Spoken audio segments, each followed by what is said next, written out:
വലുതാകുമ്പോൾ ആരാകണമെന്ന സാറിന്റെ ചോദ്യത്തിന് അവൾക്ക് സ്ഥിരം ഒരു മറുപടിയേ ഉണ്ടായിരുന്നുള്ളൂ: എനിക്ക് നല്ലൊരു ഷെഫ് ആവണം.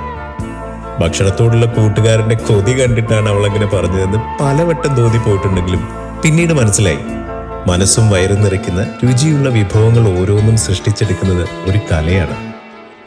പലതരം കറിക്കൂട്ടുകളുമൊക്കെയായി തട്ടുകളിൽ അടുക്കി ഒരു തൂക്കിലാക്കി ഉച്ചയ്ക്ക് കഴിക്കുവാൻ അമ്മ സ്കൂളിലേക്ക് തന്നുവിടും.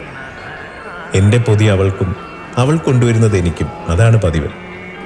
തട്ടിനുള്ളിൽ കുരുക്കിക്കൂട്ടിയ അക്ഷരത്തിൽ അവൾ എന്തെങ്കിലുമൊക്കെ എഴുതി ഒളിപ്പിച്ചു വെക്കാറുണ്ട്.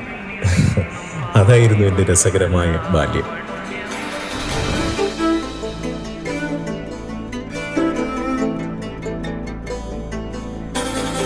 ഓർമ്മകളുടെ മണം ചേർത്ത ആ പഴയകാല രുചി നിങ്ങൾക്കൊന്നുകൂടി ആസ്വദിക്കുവാൻ തോന്നുന്നുണ്ടോ?